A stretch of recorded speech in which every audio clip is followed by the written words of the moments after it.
All right. Hey, I'm on the bus. I'm on tour with IMX. And I wrote a book called The Touring Vegan. And so I'm going over some of the stuff that I do when I'm on the road as far as some of the meals I make.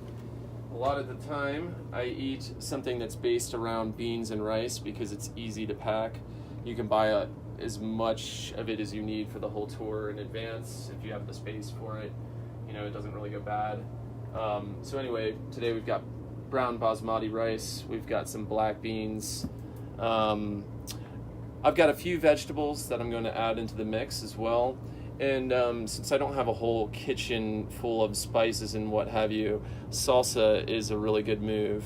You can add a little bit of this to the whole equation to help season it, and it becomes sort of like a kind of chili kind of vibe. Yep.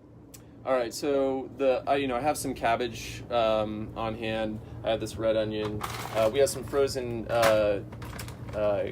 green beans right here as well too. So we'll use all this stuff. I'm going to sorry, there was like a lentil in there. That's kind of, anyway, we're gonna cut this up.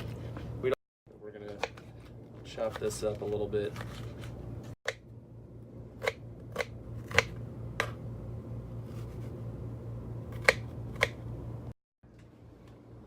See it?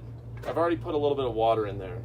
I don't measure anything, but it's a 2-to-1 ratio of rice to water. So 1 part rice, 2 parts water.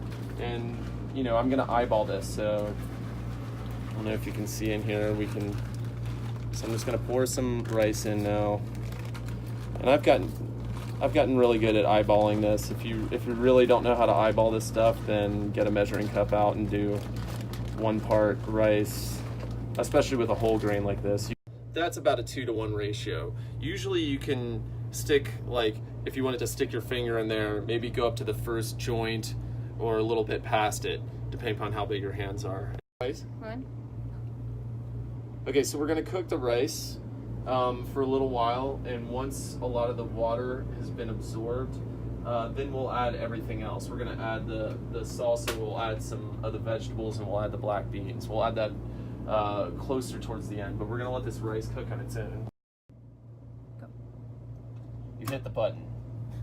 Okay, so when the rice gets to about this level and you see it kind of coming up on the surface, this is a good time to add in all the vegetables and the beans and what have you. So we will do that right now. So I'm gonna bring in all the stuff that we chopped up. I might not put the green beans in because there's not a lot of space, but we'll put the cabbage and the onions and the black beans in there. So we'll do that for right now. So we'll do about a half can, and then we will also add some of this salsa. Let's just add, it just depends on how much you want, really. I'll do 2 or 3 spoonfuls. There's that. And it looks like we have a little space, so I will add some green beans to the mix. Why not? Get some variety. So we'll add some of those. And we'll put the lid back on. And we'll let that sit it'll take maybe about 5 more minutes. All right, so here we go. This is pretty much done, so you can kind of see it here. If you stir it around, you'll see maybe a little bit of water going, but this would be a good time to turn off the power and just let it steam on its own from here without the heat on, because you don't want the rice to get caked onto the bottom of the rice cooker. Even though this is a non-stick pot, it can be a pain to clean.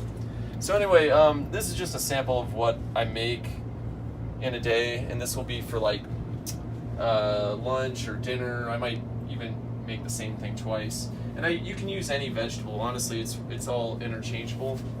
So whatever you got on hand, carrots, kale, cabbage, green beans, as you see, frozen or fresh vegetables, it doesn't really matter. throw in some beans and rice, have some salsa, and there you go. That will be an easy little rice cooker meal.